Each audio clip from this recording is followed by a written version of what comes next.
सुषमा सुनील पागार तुमचं सर्वांचं स्वागत करते।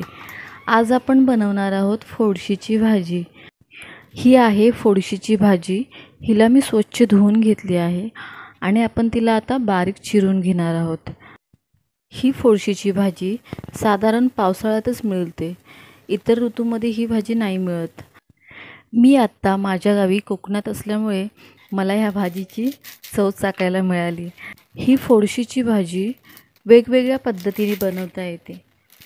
चणा डाळ, मूग डाळ, तूर डाळ अशा डाळींमध्ये सुद्धा टाकून भाजी बनवू शकतो, पण आज मी हिला कांद्यामध्ये बनवणार आहे। तुम्ही जर ही भाजी कांद्यामध्ये बनवणार असाल तर कांदा तुम्हाला जास्त प्रमाणात घ्यावा लागेल। कांदा जास्त घेतल्यामुळे काय होतं, भाजीला एक सुंदर चांगली चव येते। मी मीडियम साईजचे 4 कांदे घेतले आहेत आणि मी त्यांना उभ्या पातीमध्ये चिरून घेणार आहे। कांदे आपले चिरून झाले। आता मी लसूण सोलत आहे। लसणीच्या 10 पाकळ्या तरी पाहिजेत आपल्याला, त्यासाठी मी लसूण सोलले आहे।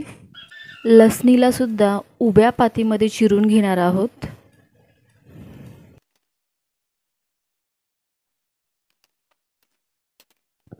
लसूण सुद्धा उभी चिरून झाली। एक कढाई घेऊन त्याच्यामध्ये 4 चम्मच तेल घेतला आहे मी आणि आपण आता आधी टाकणार आहोत लसूण। तेल ह्यासाठी जास्त घ्यायचं आहे कारण कांदे आपण जास्त वापरले आहेत। आता आपण कांदे टाकून व्यवस्थित त्यांना फ्राय करून घेऊया।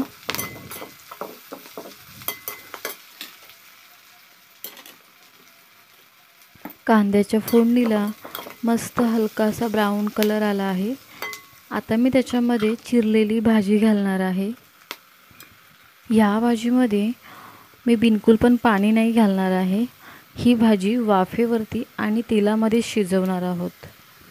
भाजीला फोडणी दिल्यावर तिला आपण आता परतून घेणार आहोत।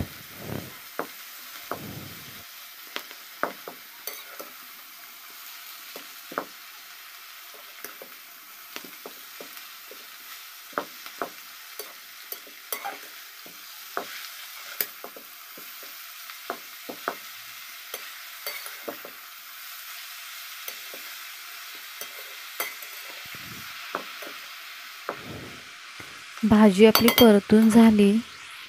आता मी 4 पाकळ्या लसणीच्या घेतल्या आहेत। त्यांना थोडं बारीक करून मीठ आणि थोडा जिरा घेऊन लसूण, मीठ, जिरा अंगठ्याने चुरगळून तो आपण भाजीत टाकणार आहोत। टाकलेल्या मीठ, लसूण, जिऱ्यावरती थोडासा तेल टाकणार आहोत।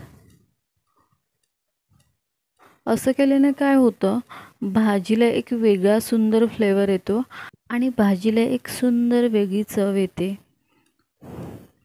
आता आपण तिला झाकण ठेवून वाफेवरती शिजवून घेणार आहोत। 7 मिनिटांमध्ये भाजी व्यवस्थित शिजून तयार होते। भाजी आपली शिजून तयार आहे। आता आपण तिला व्यवस्थित पळीत्याने परतून घेऊया। 1-2 मिनिटं साधारण परतून घेऊया। ही झाली आपली तयार फोडशीची भाजी। तुम्हाला हा व्हिडिओ कसा वाटला मला कमेंट करून नक्की सांगा। व्हिडिओला लाईक करा, चॅनलला सबस्क्राईब करा। धन्यवाद।